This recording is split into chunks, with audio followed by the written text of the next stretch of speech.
एक बड़ा सुंदर प्रसंग है।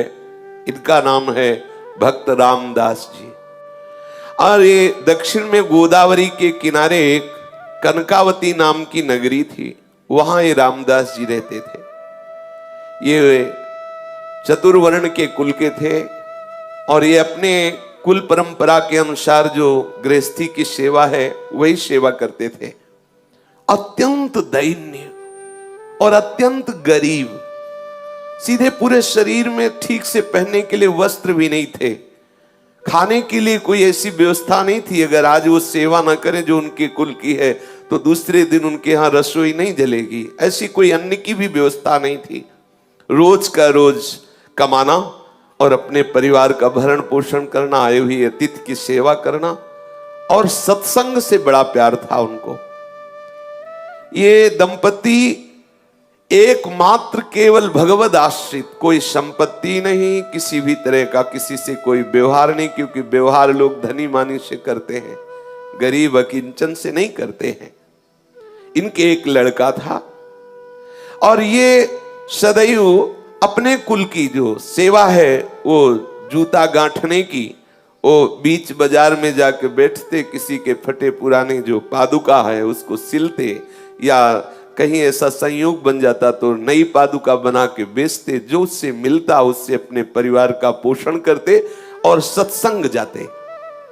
ये बड़े महिमा की बात है। जब कहीं सत्संग में रुचि होने लगे तो समझ लेना कि अब प्रभु आपके ऊपर बरस पड़े हैं।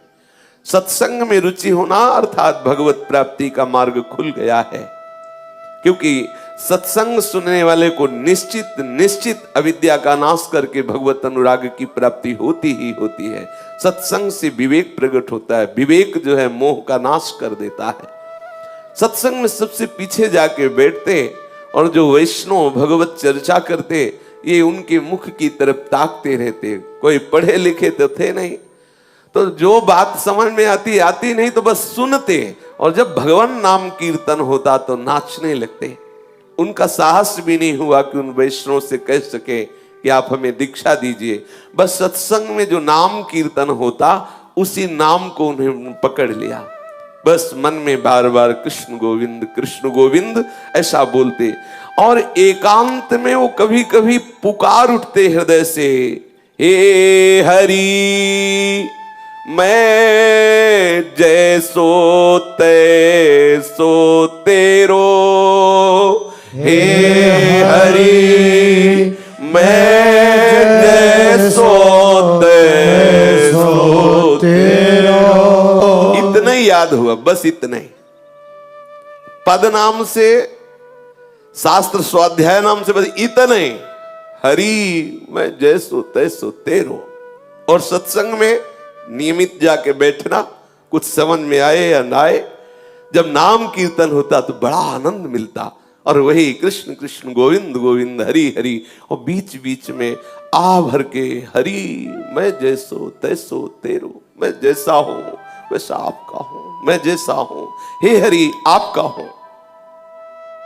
तीन प्राणी, स्वयं, पत्नी और पुत्र, जो इस सेवा से उनको अर्थ मिलता, उससे परिवार का पोषण, कोई अतिथि पधारता उस अतिथि की सेवा, और जो सत्संग में जाते नियमित, बस उनके हृदय में एक बात बैठ गई, कैसे कैसे इस जगत के मालिक को रिझाऊं।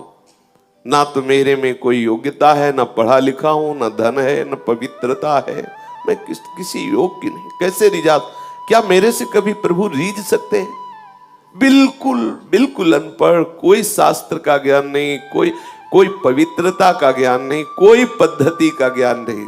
आप देखिए, प्रभु केवल भक्ति से प्रसन्न होते, जानते भी नहीं हो कि भक्ति किसे कहते हैं। आगे इनके प्रसंग में देखिए, एकदम भोले भाले, जानते भी नहीं कि भगवान की कोई भक्ति भी होती, बस सत्संग में पहुंच जाना। जैसे सत्संग हो रहा है, पहली बार गए, बैठ गए, अच्छा लगा, क्योंकि सत्संग का एक जो वातावरण होता है, कोई कितना भी अज्ञानी विषय जीव हो, उसके हृदय को परम शांति शीतलता, तभी नींद आ जाती है। अगर वो किसी को नींद ना आती हो तो सत्संग में बैठ जाओ, इंद्रियों को विश्राम मिलता है। भले वो सोच समझ ना हो तो भी उसको विश्राम मिल जाएगा, वो नींद में चला जाएगा। अगर वो सतोगुणी है, भगवत भक्त है, तो भाव में चला जाएगा, और अगर उसकी पहुंच नहीं हुई भाव में तो वो विश्राम को प्राप्त होता है। समस्त इंद्रियां सुखद अनुभव करने लगती हैं, धीरे धीरे विवेक बढ़ता है। अब वो बीच बीच में जैसे जूता गांठ रहे तो बीच बीच में एकदम रुक जाते और पुकार उठते, हरि मैं जैसो तैसो तेरो, हरि मैं जैसो तैसो तेरो। कैसी बढ़िया बात, इससे बढ़कर कोई बात ही नहीं, कोई बात ही नहीं। मैं जैसा हूं आपका हूं हरि, मैं आपका हूं जैसा। बस बार बार कृष्ण गोविंद कृष्ण गोविंद कृष्ण गोविंद, बीच बीच में आह भर कर, हरि मैं जैसा हूं आपका हूं, हरि मैं जैसो तैसो तेरो। ये बात उनको इतनी प्यारी लगी, हरि मैं जैसो तैसो तेरो। अब ये इसी को गुनगुनाते, सदैव इसी को गुनगुनाने लगे, हरि मैं जैसो तैसो तेरो। निरंतर इस पंक्ति को गुनगुनाना और वो अपने कार्य को करना। उनके हृदय में इस पंक्ति का मर्म उतरा। जो हम बोलते हैं, जो हम सुनते हैं, वही मनन होता है। जो मनन होता है वही हमारे अनुभव का विषय बन जाता है। जैसे हम विषय वार्ता सुने, विषय वार्ता बोले, विषय चिंतन करें तो हम विषयी हो जाते हैं, कामी हो जाते हैं। यदि हम नाम कीर्तन सुने, गुण कीर्तन सुने, उसी का गायन करें, उसी का चिंतन करें तो हम भक्त हो जाते हैं, हम भगवत प्रेमी हो जाते हैं। तो वो बार बार इसी का गान करते हुए, इसी का चिंतन करते हुए इसके मर्म को प्राप्त हो गया। मर्म को प्राप्त होने का मतलब भगवत संबंध हृदय में आ गया। मैं हरि का हूं, हरि मैं जैसो तैसो तेरो। ये पंक्ति गुनगुनाना सचमुच चमत्कार हो गया। उसके मन की स्थिति का परिवर्तन इस सूत्र ने कर दिया, हरि मैं जैसो तैसो तेरो। प्रभु तो भाव के भूखे हैं, वे श्रद्धा रहित, प्रेम रहित, अपनापन रहित कोई वेद मंत्रों का कितना भी उच्चारण करे, कितना भी पाठ करे तो उसका पुण्य होगा, भगवान थोड़ी प्रसन्न हो जाएंगे। प्रभु तो केवल केवल भाव, आपके आंतरिक भाव को स्वीकार करते हैं। रामदास जी का एक विशुद्ध सरल भाव, हरि मैं जैसो तैसो तेरो। कभी कभी वो आंसू बहाते हुए ये गान करने लगते, हरि मैं जैसो तैसो तेरो। अब एक दिन की बात कि एक चोर मंडली किसी धनी मानी भक्त के घर में गई, जो गृहस्थ भक्त होते हैं, खूब धन संपदा थी। तो उनके यहां शालीग्राम भगवान सिंहासन में थे, और सिंहासन स्वर्ण का था, छत्र भी स्वर्ण का। तो चोरों ने सब कुछ चुराया, सिंहासन छत्र सहित शालीग्राम भी चुरा लिए। तो सिंहासन और छत्र तो बेचने के काम में आ गया, शालीग्राम भगवान उनके किस काम के। तो उसने स्वाभाविक, जिसके बट में पड़े थे सिंहासन और छत्र, और भी सब सामग्रियां थी जो आपस में बांट ली थी। उस चोर ने विचार किया कि ये पत्थर हमारे किस काम में आएगा। तो जा रहा था तो देखा बाजार में वो जूता गांठ रहे थे रामदास जी। भाव में बार बार ऐसे गांठते गांठते रुक जाते और कहे, हे हरि मैं जैसो तैसो तेरो। कैसी रसमयी स्थिति, आहा। अब वो चोर विचार किया कि वो जैसे जूता गांठने में कुछ ज्यादा हो जाए धागा या चमड़ा, तो उसे काटने के लिए उनके पास जो औजार होते हैं उनको पत्थर से घसते हैं। तो उसने विचार किया कि पत्थर ये मेरे काम में तो आने वाला नहीं, क्योंकि उसके अंदर कोई भाव ही नहीं था कि भगवान है। तो उसने रामदास जी से कहा कि सुनो, हमें अगर तुम जूता दे दो तो तुम्हारे घसने के लिए हमारे पास एक बहुत चिकना पत्थर है, हम दे दें। तो रामदास जी ने जो नए जूते बनाए थे वो उसे दे दिए, बिल्कुल सरल स्वभाव के भोले भाले भक्त। और वो शालीग्राम भगवान उनको दे दिए, और ये कह के दिया कि पत्थर तुम्हारे घिसने के काम में आएगा। अब वो देखा तो कि ये चिकने हैं, पर जब उसमें अपना वो औजार घसा तो और बढ़िया धार निकली उसकी। उसको लगा चलो जूते के बदले में अच्छा पत्थर मिल गया, बढ़िया है। अब वो उसमें घिसता और कभी कभी आंसू बहाते हुए, हे हरि मैं जैसो तैसो तेरो। देखो सूक्ष्मता की बात है, उसके आंसू गिरते शालिग्राम में। अब जब जोर से घसना होता तो हाथ में रख के थोड़ी घसते बनता है, फिर वो कुछ और मुद्रा होती है, इसमें स्पष्ट लिखा हुआ है वो मुद्रा। दोनों चरणों के बीच में शालिग्राम जी को फंसा के फिर घसते। आप जरा देखिए भाव का विषय कैसा होता है। अब वो हृदय में बड़ा आनंद मिलता, क्योंकि भगवान चक्र चिन्ह से चिन्हित शालिग्राम भगवान को इससे कोई मतलब नहीं है, ये तो क्या कर रहे हैं, बड़े बड़े रिझवार, बड़े लीला बिहारी हैं। अब चोर के द्वारा दिए हुए शालिग्राम का यहां ये प्रयोग हो रहा है। दूसरे की पादुका गांठना, उसमें धागा बढ़े तो उससे जो काटते हैं वो यंत्र उनका, उसको उसमें रगड़ते। ये एक दिन कोई पंडित जी अपनी पादुका ठीक कराने आए, तो जब दृष्टि गई तो उन्होंने देखा कि अरे ऐसे शुभ चिन्हों से युक्त, जिसमें चक्र का चिन्ह बना हुआ है, ऐसे चिन्ह से युक्त तो साक्षात शालिग्राम है। ब्राह्मण ने कहा तुम्हारी बुद्धि मारी गई है, ये तुम क्या कर रहे हो? तो उन्होंने कहा अपने पत्थर से अपने औजार की धार निकाल ले। ब्राह्मण समझ गया मूढ़ आदमी, इससे क्या बात करे। तो उनका तुम जितने रुपए चाहो मैं तुम्हें रुपए दूंगा, ये पत्थर हमें दे दो, ये पत्थर हमें बहुत आवश्यक है, दे दो। समझा कि इसको समझाएं कि भगवान है तो इसके क्या समझ में आएगा, जब ऐसी हालत है कि दोनों पैर रखकर फिर इसमें अपना औजार घिसता है, ये तो साक्षात शालिग्राम भगवान है। ब्राह्मण ने सोचा कि जैसे बंदर को हीरा मिल जाए तो क्या जाने, ऐसे क्या जाने बेचारा। उन्होंने कहा कि तुम जितना रुपया चाहो मैं तुम्हें दे सकता हूं, तो ये हमें पत्थर तुम दे दो, मुझे अच्छा लगा, ये पत्थर मुझे दे दो इसलिए मैं ले रहा हूं। अब उसने कहा कि मेरे तो बहुत काम में आए हैं ये पत्थर, लेकिन तुम्हारी इच्छा है तो मैंने ना पैसे दे के लिए हैं और ना तुमसे पैसे लेना है, आप ले जाओ, कोई बात नहीं है। ब्राह्मण ये सुन करके आनंदित हुआ और उसने वो शालिग्राम भगवान ले लिए। ब्राह्मण से कहा कि जो मैं मेहनत करता हूं जूता गांठ करके, उससे जो मिलता है मेरे परिवार का, उससे भरण पोषण होता है, मुझे इस पत्थर के बदले में कोई धन नहीं चाहिए, ले जाओ।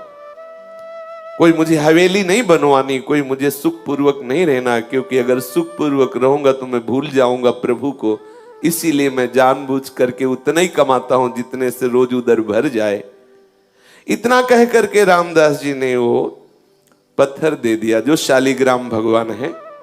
पंडित जी ने देखा दुर्लभ सद्गुणों से युक्त तो शालिग्राम, बड़े आनंदित हुए, घर में आए, सुंदर जल से दुग्ध से अभिषेक कराया, सुंदर सिंहासन में विराजमान किया, षोडशोपचार मंत्रों से पूजन किया और ये विचार किया कि भगवान मेरी इस चेष्टा से प्रसन्न होंगे, क्योंकि वहां क्या सुख पा रहे थे और यहां हम उनको क्या सुख पहुंचा रहे।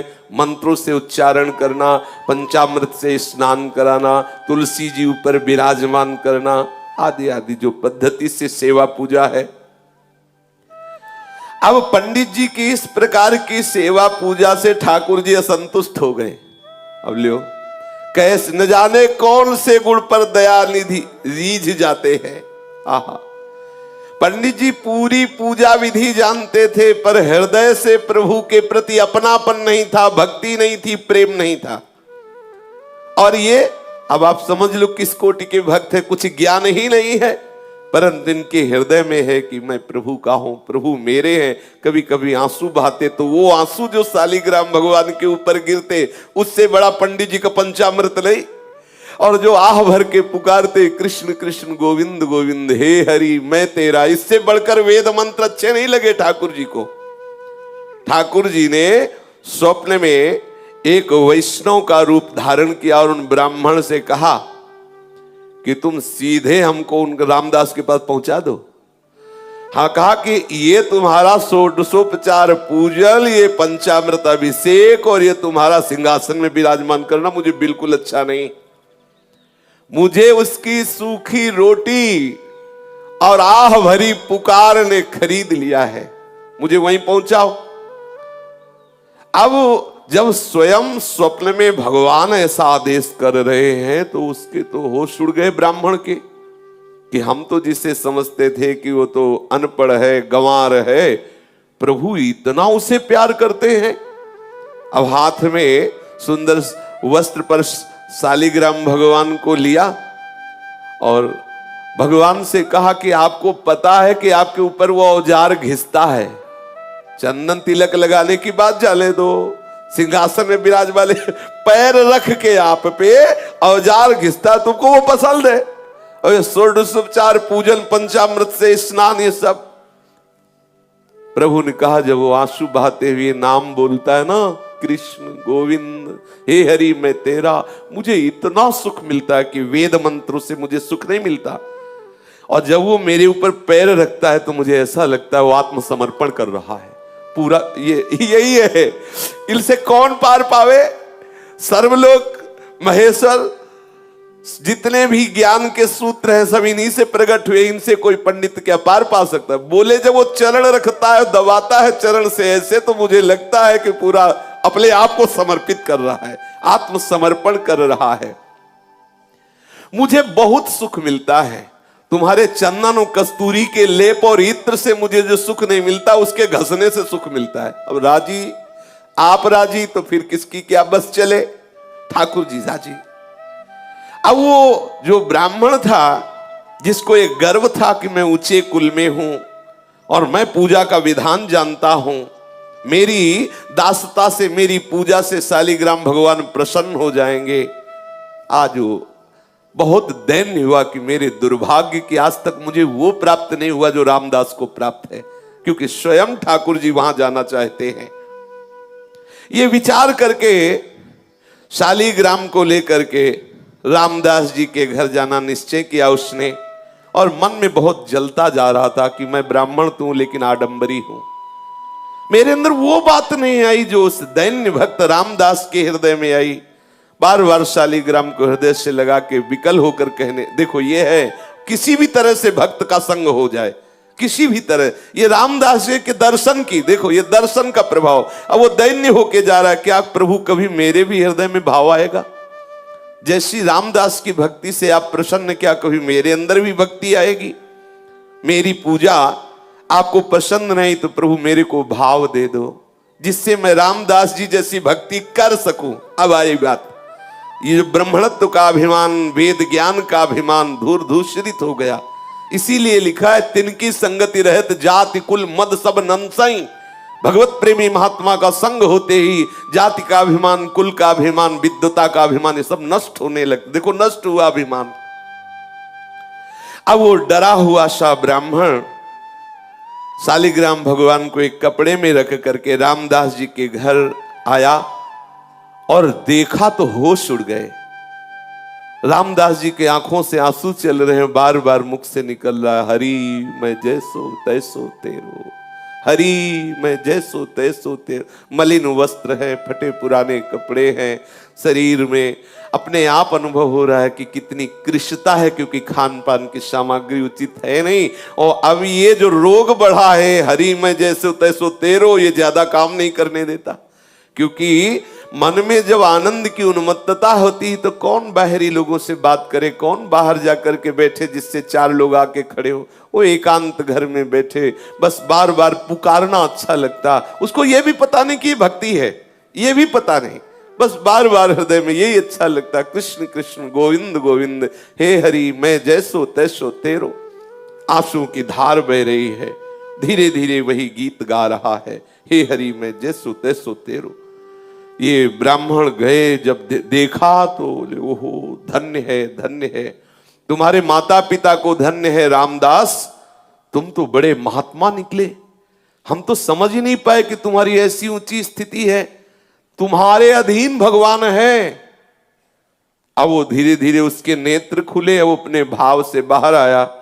तब उन्होंने कहा कि ये जिन पर तुम पत्थर समझ करके अपना औजार घिसते थे, औजार नहीं, मैं उस समय बताया नहीं, ये साक्षात शालिग्राम भगवान हैं, त्रिभुवनपति स्वरूप में विराजमान है, सारे विश्व के स्वामी हैं, घट घट में विराजमान है, सबकी गति है, सबके आश्रय है। इनके शरणागति होने से जीव बंधन मुक्त हो जाता है। तुम्हारी सरलता, तुम्हारे प्रेम से ये रीझ गए हैं। जब मैं इनको ले गया, इनको पंचामृत से अभिषेक किया, वैदिक स्तोत्रों द्वारा इनकी स्तुति की, इनकी सेवा की, इनको भोग लगाया सब, लेकिन इनको पसंद नहीं आया। इनको तुम पसंद आए। मेरे स्वप्न में एक वैष्णव रूप धारण करके आए और मुझे ऐसा आदेश किया कि मुझे रामदास जी के पास भेज दो। वो रो पड़ा कि मैं तो महान पापी हूं।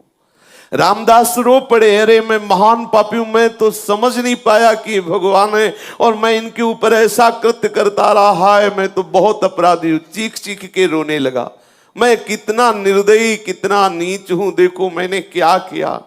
बस ब्राह्मण तो खड़ा का खड़ा रह गया, वो भाव में डूब गए और हे करुणा समुद्र प्रभु, मैं कैसे आपको रिझा पाऊं, तुम मुझे कितना प्यार करते हो और मैं कितना नीच हूं। ऐसे बस पुकारने लगा, रोने लगा।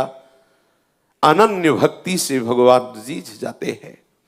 बार बार ब्राह्मण उनको धन्यवाद करता कि तुम्हारे अंदर जो भाव आया है ना, ये बहुत कृपा से आया है। ब्राह्मण के वचन सुनकर के रामदास के हृदय में थोड़ी शीतलता आई। ब्राह्मण के चरणों में नमन किया। जो ही ब्राह्मण गया तो शालिग्राम की वो मूर्ति लेकर हृदय से लगाया और खूब रोने लगे। प्रभु मैं जान नहीं पाया कि आप भगवान हो, आप शालिग्राम भगवान हो। घर में ले गया, फटा पुराना जो भी कपड़ा हो ऐसे बिछाया, आसन पर शालिग्राम रखे और जो रूखा सूखा उसके घर में होता ठाकुर जी को भोग लगाता और गदगद कंठ से प्रभु को पुकारता। कई दिन ऐसे सेवा के बाद उसके हृदय में बात आई कि यदि तुम भगवान हो, मैं तो जानता नहीं, पंडित जी कह गए, मैं तो नहीं जानता कि तुम शालिग्राम भगवान हो, यदि तुम भगवान हो तो मुझे दर्शन दो। जब आप इतना प्यार हमसे करते हैं कि उनके घर तुम्हें रुका नहीं गया और तुम वहां से वापस आए हो, तो प्रभु मैं दीन हूं, मैं नीच हूं, मैं अज्ञानी हूं, मैं दुर्जन हूं, मैं पतित हूं, लेकिन हूं तो प्रभु आपका ही। प्रभु आप जानते हैं कि रात दिन मैं चमड़े का कार्य करता हूं, मुझ में कोई पवित्रता नहीं, कोई सदाचार नहीं, और ऐसे पवित्र ब्राह्मण के यहां से आप आए तो मुझे लगा कि आप मुझसे प्यार करते हैं। आप जब मुझसे प्यार करते हैं तो अब छुपा छुपी का खेल बंद करो, दिखाओ कैसे होते हैं भगवान, कैसे हो तुम, मुझे तो पता नहीं, लेकिन आप अब मेरे हृदय में बेचैनी हो रही कि आपका स्वरूप क्या है। प्रभु आप कृपा करो, मैं तुम्हें प्रत्यक्ष देखना चाहता हूं। हे करुणा सिंधु, हे दीन बंधु, हे पतित पावन, ऐसी पुकार करने लगा। कृष्ण चंद गोपाल आजू तो तेरे हाथ बिकाई। कृष्ण चंद्र गोपाल आज तो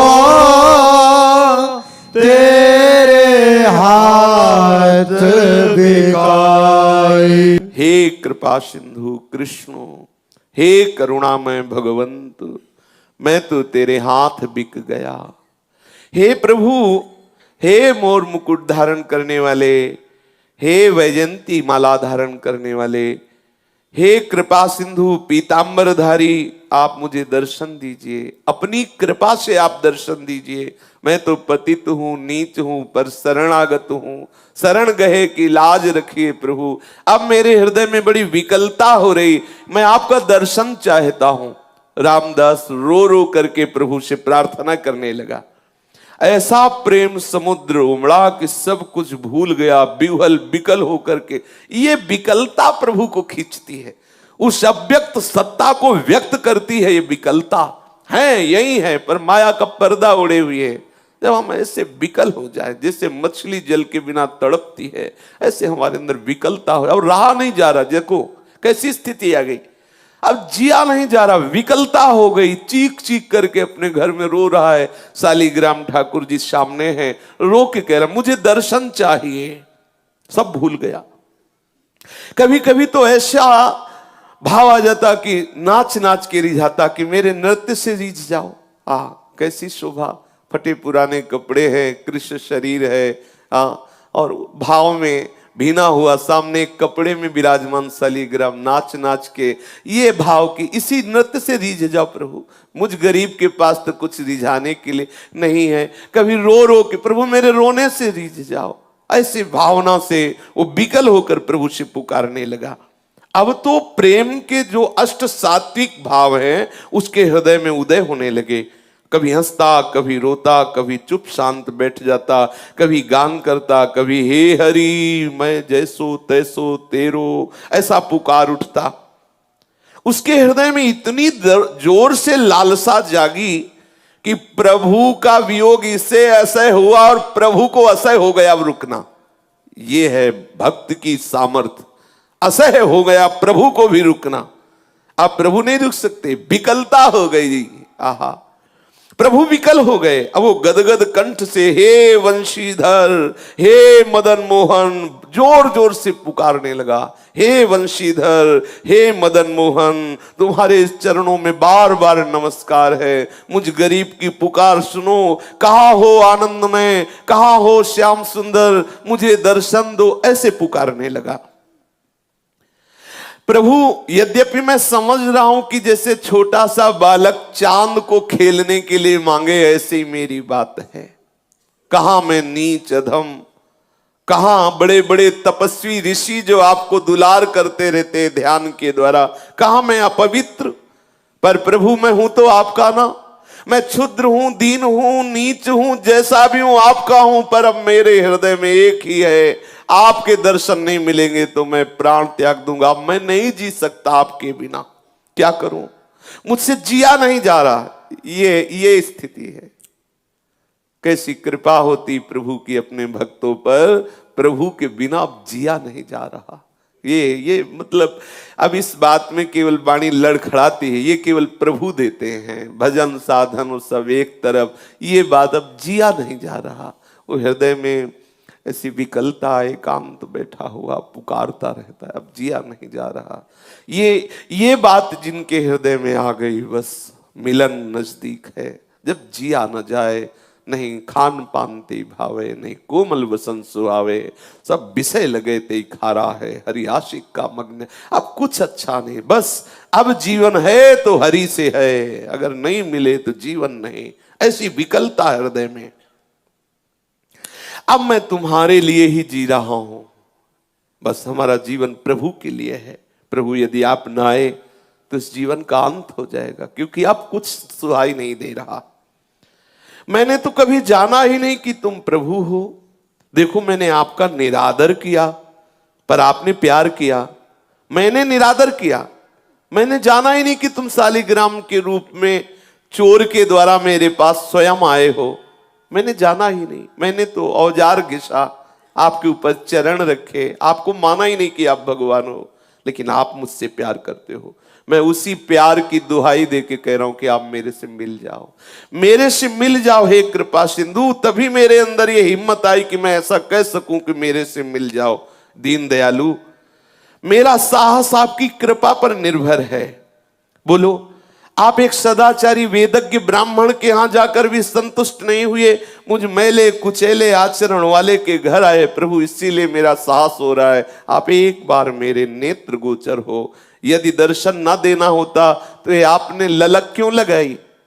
ये आपने ललक क्यों लगाई? आप क्यों आए मेरे पास? क्यों मुझे सत्संग में ले गए? क्यों वो बातें सुनाई? क्यों अपना नाम अपनी जिह्वा पे लाए? क्यों ऐसी लीला की? मैं तो जैसा था वैसा पड़ा रहता, लेकिन आपने ही ये ललक लगाई, आप ही मुझे आगे बढ़ाए। तो अब आप मिल जाइए प्रभु, मैं जैसा हूं तुम्हारा हूं, अब मिल जाइए। बस बार बार यही, एक बार सांवरे ये अपना चांद सा मुखड़ा मुझे दिखा दो। मेरा चित्त विकल हो रहा है। हे मेरे मनमोहन, करुणा की वर्षा कर दो। इस दीनहीन कंगाल के पास कुछ ऐसा नहीं है जिससे मैं तुम्हें रिझा पाऊं। इस प्रकार विकलता हुई। भक्त का विशुद्ध भाव भगवान को अधीन कर लेता है। इसी विशुद्ध भाव की स्थिति में कोई भी विकार उसके हृदय में नहीं टिकता। काम, क्रोध, लोभ, मोह, दम, ये सब नष्ट हो जाते हैं। हृदय एकदम द्रवित, निर्मल और आंसुओं की धार के रूप में हृदय बहने लगता है। रामदास जी की प्रेम भरी पुकार सुनकर के उस सर्वेश्वर प्रभु स्थिर न रह सके। वो एक वैष्णव का रूप बनाया और रामदास जी के घर पहुंचे। रामदास जी के तो आंसू चल रहे थे, प्रभु से पुकार रहे थे, वो मस्ती में झूम रहा था। कभी कभी नाच पड़ता, कभी कभी अश्रु प्रवाह करते हुए कुछ बड़बड़ाता जो समझ में भी नहीं आता। कभी कभी शालीग्राम की मूर्ति उठा के हृदय से लगाता, चूमता, अपने नेत्रों में लगाता। कभी कभी मूर्ति लेके नाचने लगता, कभी मूर्ति को रख के साष्टांग दंडवत करने लगता। ऐसे और भगवान वहां खड़े हैं वैष्णव रूप। प्रेम दशा का निरीक्षण करके मुस्कुराते हुए उससे बोले, अरे भैया, ये तू नाच कूद क्यों मचा रहा है? कुछ मिल गया क्या तेरे को? ये बड़बड़ा क्या रहा है? ये काम धंधा छोड़ करके ये हाथ में क्या लिए है शालीग्राम के लिए? प्रभु वैष्णव रूप में घर गए और ऐसा पूछा। रामदास जी को आवाज सुनाई दी तो बाह्य चेतना हुई, आंख खोल करके देखा कोई वैष्णव है। साष्टांग दंडवत प्रणाम किया। सामने देखा दिव्य मूर्ति, द्वादश तिलक लगाए हुए कोई वैष्णव खड़ा है। विनीत भाव से हाथ जोड़कर कहा, प्रभु मैं तो महामूर्ख और अपवित्र नीच प्राणी हूं, मेरे से अपराध ही बनते रहते। मैं क्या आपके प्रश्नों का जवाब दूं कि मैं किसको लिए हूं, क्या बड़बड़ा रहा हूं, क्या बोल रहा हूं? मन का कुटिल हूं, विद्या बुद्धि बिल्कुल है नहीं, पवित्रता का तो लेश नहीं है। पर ये जब से मिले, शालीग्राम दिखाया और कहा, ये जब से मिले तब से मेरे हृदय में कुछ हो रहा है, बेचैनी हो रही, मुझसे अब जिया नहीं जा रहा। वैष्णव ने कहा कि तुम इन्हें भगवान समझकर पूजते हो? हाँ हाँ भगवान है, ऐसा ब्राह्मण ने बताया है। इसीलिए मेरे अंदर एक आकांक्षा हो गई कि मैं भगवान को साक्षात देखना चाहता हूं। मुझे दर्शन नहीं हुए। मुझे लगता है कि मुझे पूजा विधि नहीं आती है, कोई मंत्र आदि नहीं आता। जैसा मन में आता वैसे सेवा करता हूं, जो मन में आता वैसा बोलता हूं। क्या दीन दयालु प्रभु मेरे पे रीझ जाएंगे? ओ वैष्णव से ऐसा रामदास जी पूछते हैं। रामदास जी ऐसा कहते कहते चिल्ला चिल्ला कर रोने लगे कि मुझे न पूजा विधि आती, न वस्तु पूजा की है, न कोई शास्त्रों का ज्ञान है। क्या प्रभु मेरे से रीझ जाएंगे? वैष्णव वेशधारी भगवान ने आश्वासन दिया और कहा कि भाई ये तो ठीक है जो तुम कर रहे हो, लेकिन भगवान के दर्शन की बात तुम्हारे हृदय में आई, ये ठीक नहीं है। और भगवान ये वैष्णव रूप में आए। अरे बड़े बड़े देवता, योगी, मुनिजन कितने काल तक तपस्या करते हैं, ध्यान धरते हैं, समाधि में रहते हैं, वो दर्शन नहीं पाते, तो तुम जैसे मनुष्य को कैसे भगवान दर्शन देंगे? मेरी बात मानो, ये दर्शन की बात तो छोड़ो और अपना काम धंधा करो, थोड़ी देर भजन साधन कर लिया करो जैसे कर रहे हो। वैष्णव की इन वाक्य को सुन करके मानो रामदास का हृदय फट गया हो। उनकी आंखें खुली की खुली रह गई। आह भर कर तो क्या मुझे भगवान नहीं मिलेंगे? आह, ये प्रीति है। यही भगवान देखना चाहते कि कैसा मेरे भक्त में मेरे मिलन की व्याकुलता होती है। आंखें खुली की खुली रह गई। वैष्णव कह रहे हैं भगवान का दर्शन बड़ा दुर्लभ है। योगी मुनियों के समाधि भाव को प्राप्त महात्माओं के ध्यान में भी जो नहीं आते, वो मुझ जैसे नीच को कैसे दर्शन देंगे? ये बात ठीक कह रहे ब्राह्मण देवता, वैष्णव देवता। वो विकल हो गए, आंसू गिराने लगे और कहने लगे, देव आपका कहना सत्य है, मैं बिल्कुल अधिकारी नहीं हूं कि मुझे भगवत साक्षात्कार, पर क्या करूं, अब मुझसे जिया नहीं जाता। ये खास बात है, जिया ना जाए प्रभु के बिना, रहा ना जाए। मैं नीच हूं, पापी हूं। मेरे पाप और नीचता को देखने पर लगता है कि कभी भगवान मुझे नहीं मिलेंगे।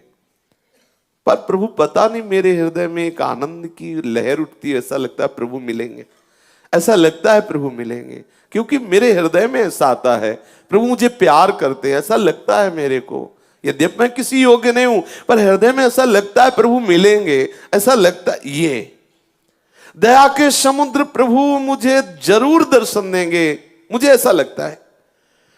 जैसा रूप रंग उनका हो, जैसा उनका शास्त्रों में वर्णन किया गया हो, जैसे सुहागिनी स्त्री केवल अपने पति को ही देखती है, ऐसे ही हे वैष्णव देवता, मेरा हृदय केवल केवल प्रभु के लिए है। आप बिना दर्शन किए मुझे चैन नहीं, मेरे हृदय में लगता है कि वो मुझे मिलेंगे। मेरे स्वामी बड़े करुणा सिंधु, तुम भले ऐसा कह रहे हो, चाहे जो कुछ हो मुझे दर्शन मिलेंगे, और ऐसा कह के नाचने लगा, मुझे मिलेंगे, अवश्य मिलेंगे। यही बार बार सत्संग में जैसे कहते, निश्चय करो इसी जन्म में भगवत प्राप्ति होगी। कोई आके कहे तो इस बात से मत टलना, मुझे इसी जन्म में प्रभु मिलेंगे। आपका ये बार बार चिंतन निश्चय प्रभु को विवश कर देगा, और वो आपसे प्रभु का मिलन हो ही जाएगा। रामदास जी नाचने लगे, फिर विकल होकर के पुकारने लगे, और प्रभु खड़े हुए देख रहे हैं उसकी भावदशा को, जैसे सुतीक्ष्ण जी की भावदशा को भगवान श्री राम छुप करके देख रहे हैं। मीठे स्वर में फिर बोले, वैष्णव स्वरूप भगवान, बेटा रामदास, तेरा जीवन धन्य है। देख, मैं वैष्णव भेष में तेरे को देखना चाहता था कि तू मेरे प्यार में कितना विकल है। देख, मेरे को देख। जब ऐसा कहा तो आंख खोल के देखा तो वैष्णव नहीं थे, वो वैष्णव के आराध्य देव थे भगवान श्याम सुंदर। अनंत अनंत कोटि सूर्यों जैसा प्रकाश जिनकी श्री चरण नख से प्रकाशित हो रहा था, अचानक आंख खुलते ही आंख मुंद गई, इतना तेज। उसने देखा कि मदन मोहन त्रिभंगी लाल बंशी अधरों पर धारण किए हुए ललित त्रिभंगी स्वरूप से बड़े आनंद मुद्रा में विराजमान है, और रामदास जी की ऐसा सुंदर रूप, वो तो आनंद समुद्र में डूब गया कि अभी तक मेरे से भगवान ही बात कर रहे थे। रोज मिलते रोज वैष्णव जनों को, आप भी पहचानना, किसी न किसी रूप में आके वो ठिठोलिया करता है, किसी न किसी रूप में आके वो रोज मिलता है। पकड़ना, रोज परीक्षा करो, कहीं इस रूप में मेरे प्रभु तो नहीं आ गए, कहीं इस रूप में मैं चूक न जाऊं, मेरा प्रीतम किसी, यही तो वैष्णवता है, सब रूपों में झांकना, मेरा प्रीतम आया है इस रूप में। आप निश्चित देखना, एक दिन वो पकड़ जाएगा, और वो जैसे रामदास जी के सामने अपनी उस छद्म भेष को हटा दिया, ऐसे ही हटा देगा। वो किसी रूप में रोज आता है, वो ऐसा नहीं है, करुणा का समुद्र है, वो रुक नहीं सकता, नहीं रुक सकता, वो तुम्हारे पास ही है, रोज तुम्हें दुलार करता है। सच्ची मानिए, जिस दिन ऐसी विकलता हो जाएगी उस दिन वो पर्दा हटा देगा, और ऐसा ही सुख मिलेगा जैसा रामदास जी को मिला। सामने देखा सच्चिदानंद घन विग्रह प्रभु श्री हरि श्री कृष्ण चंद्र, पूरा घर प्रकाश से युक्त है। अब तो उछल पड़ा, आनंदित हो गया, वो सारी की सारी व्याकुलता आनंद में बदल गई। महाअमृत में सुख, बार बार प्रणाम कर रहा है। सामने नौ किशोर ठाकुर ललित त्रिभंगी विराजमान है, बार बार प्रणाम कर रहा है, बार बार श्री चरणों को स्पर्श कर रहा है। स्तुति करना चाहता पर आता नहीं है कुछ, इसलिए ऐसे कुछ बोलने की चेष्टा करता है। प्रभु उतने में ही मंद मंद मुस्कुरा रहे हैं। फिर अचानक भगवान अंतर ध्यान हो गए। अब तो पुनः दर्शन के लिए छटपटाने लगा, भूमि पर लौटने लगा, बड़ी ही तन्मय स्थिति हो गई। योग वियोग की सानंदमयी अवस्था में डूबा हुआ निरंतर, कभी देख रहा है भगवान उसके समीप है, कभी देख रहा अंतर ध्यान हो, ऐसी विकलता। एक बार दर्शन होने के बाद फिर कभी ऐसा नहीं होता कि प्रभु नेत्रों से उजल हो जाए, बस जाते हैं नेत्रों में। ऐसी ही आनंदमयी स्थिति में उसका शरीर पूरा हुआ, और वो नित्य पार्षद स्वरूप धारण करके प्रभु की नित्य सेवा में उपस्थित हो गया। इसीलिए देवर्षि नारद जी कहते हैं कि भगवत प्राप्ति के लिए, भगवत मिलन के लिए कोई ऐसा नहीं कि आप उच्च कुल में जन्मे हो तो ही भगवान मिले, या वेदों के पारंगत विद्वान हो, या बड़े दानी हो, तपस्वी हो, आदि आदि हो तो तुम्हें प्रभु मिले। प्रभु केवल केवल अपने भक्ति भाव से मिलते हैं। हृदय में प्रभु के प्रति अपनापन हो और तड़पन हो तो निश्चित प्रभु मिल जाएंगे। शेष चर्चा आगे। श्री राधा वल्लभ लाल की जय।